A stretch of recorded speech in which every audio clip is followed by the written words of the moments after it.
Narito tayo ngayon upang matunghayan ang nakakakilig, napaka-sweet at talaga namang sobrang nagtitrending at inaabangan na istorya ni Kalingap Tata at Ate Marjo. Sa pagpapatuloy ng ating istorya ay magkausap nga muli ang dalawa. At dito naman ay pinag-uusapan nila ang age gap nila. Tinanong kasi ni Ate Marjo kay Kuya Starrocks kung ilang taon na ba si Kalingap Tata. At nalaman niya nga ang edad nito. Natawa naman si Ate Marjo sapagkat noong una ay medyo nakabahan pa daw siya kasi mamaya baka mukhang tito niya na daw si Kalingap Tata. Ngunit nang nalaman niya naman ay sabi rin ni Kalingap Tata na konti lang ang agwat nila. Pasensya ka na at medyo stress yung mukha ko kasi alam mo naman na workaholic ako eh. Lagi ako nagbablog. Kaya minsan puyatan sa trabaho, pag-i-edit. Kaya minsan nagiging haggard yung mukha ko. Tinatanong ko si Sino? Si Kuya Starrocks na kung ilan taon ka na. O ngayon na nasa harap mo lang kung may ilang taon na ako. Sabi ko nga, bakit? Baka 50 na. Oo, 50 ka. Ay, hindi pa naman. Bata pa. Mga... Ilang taon ka na? 30? Ano lang, mga 5 years lang yung bata. Oh? Medyo ano lang yung mukha ko kasi alam mo naman na pag vlogger ay talagang puyatan yung trabaho kasi nag-edit. Pinag-usapan din nila na talagang mahal na mahal ni Kalingap Tata ang kanyang mga followers.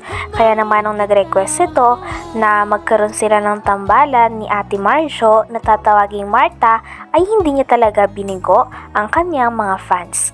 At talagang pinagputihan niya ang kanyang pag-vlog at tinanong niya ng maraming beses din si Ate Marjo nang sa ganon ay mapapayag ito at mangyari ang pinakahinahantay ng lahat na tambalan nila.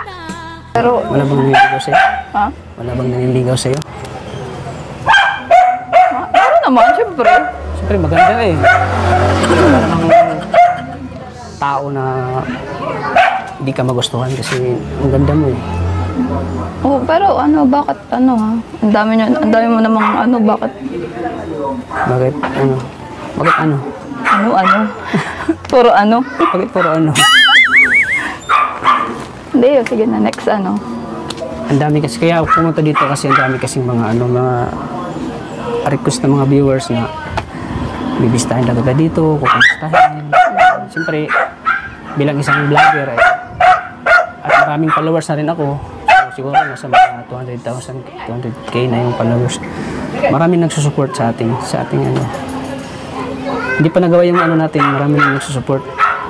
Kaya dalawin daw kita kasi kinikilig daw sila eh. Nababasa mo may mga comment nila.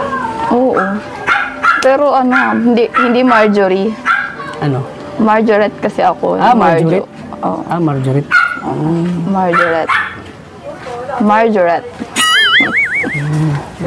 Kasi yung si Marjorie. Iba yung Ayan, pati si Maria nagagandaan sa'yo. Maganda nga siya. Ganda siya. Alagang silk ka. Oo, Ako kasi alagang tops lang. Makinis ang mukha niya kasi hindi kasi siya lumalabas, hindi siya exposed sa araw. Ayokong labas.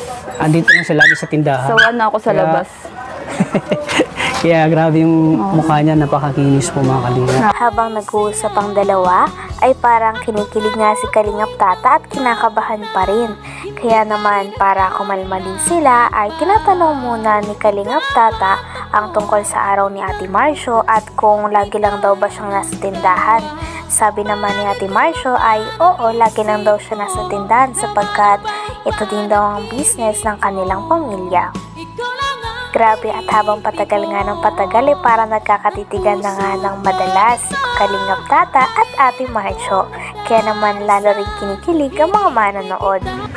Maraming iniisip na content kaya naging mature yung mukha namin. Pero hindi pa naman ako mature sa tingin mo. Ha? Hindi pa naman matanda tingnan. Kaya pa. Grabe naman. Oo. Pero kung ano, parang magkising edad lang tayo kung ano. Dito, ano ka pa lang? 30... 35. Oh? Bakit ayaw mo na? Wala lang. Sabi ko kay kuya, ano eh. Baka tatay ko na yun. Ha? Baka tito? Tito. Yeah. Kamusta ka na dito? Anong mga... Dito ka lang palagi sa tindahan. Kasi umalis naman. Minsan pag wala kang ano, umalis ka dito sa inyo. Pag wala sila. Kasi sila... Matanong ko lang, wala ka ba bang... Ano, wala ka pang date? Bakit? Bakit wala bang... Pero... Grabe, at habang nag-uusap nga si Kalingap Tata at Ate Marjo, ay talagang titig na titig si Kalingap Tata sa kagandahan ni Ate Marjo. Sino nga ba kasing hindi mabibihag? Ingiti pa lang ni Ate Marjo ay panalong panalo na at talagang natutunaw na si Kalingap Tata. Pagtapos naman ito ay sinasabihan talaga ni Kalingap Tata si Ate Marjo na napaka-blooming din ito. Sabi naman ni Ate Marjo ay ito ay dahil kakagising niya lamang daw. Kaya naman kinikilig din si Ate Marjo. Nakagising ko nga lang pag ano. Kaya pala blooming ka. Ilang oras tulog mo? 12 tulog ako na. Masama kasi pakaramdam ko. Bakit masama? Eh ano? Mag-inom ka ng gamot? Pag babae ka. babae. Alam mo na yun. Yun. Next. Sinsya ka na at naabala ka namin.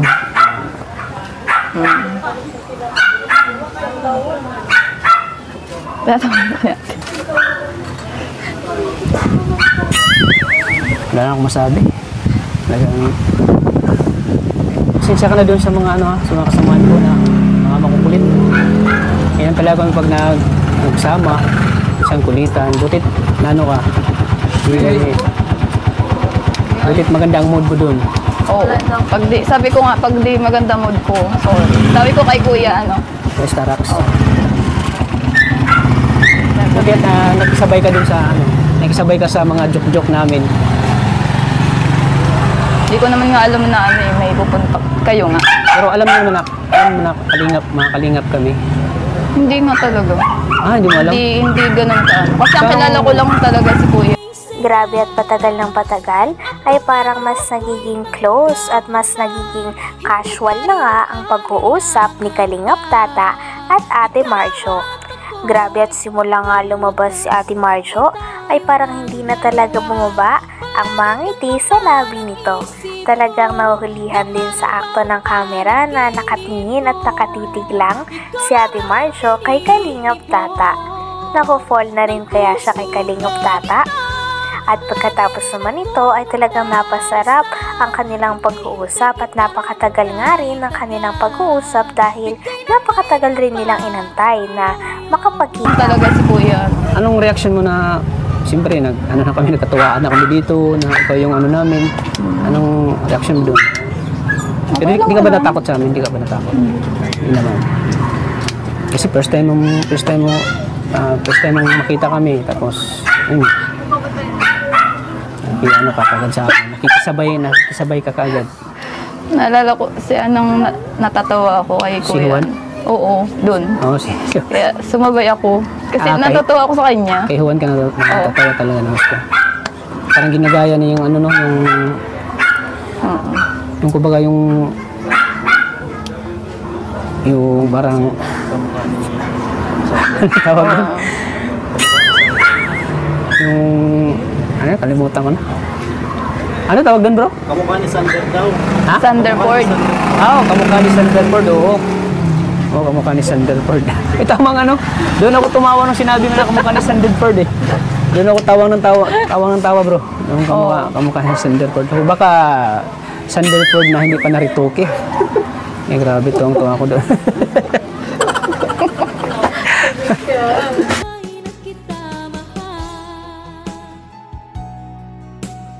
Hanggang dito na lamang muna ang ating nakakakilig, napaka-sweet at talaga namang sobrang nagtitrending at pinakinaabangan na istorya ni Kalingap Tata at Ate Marjo. Maraming salamat sa inyong panonood. Bye!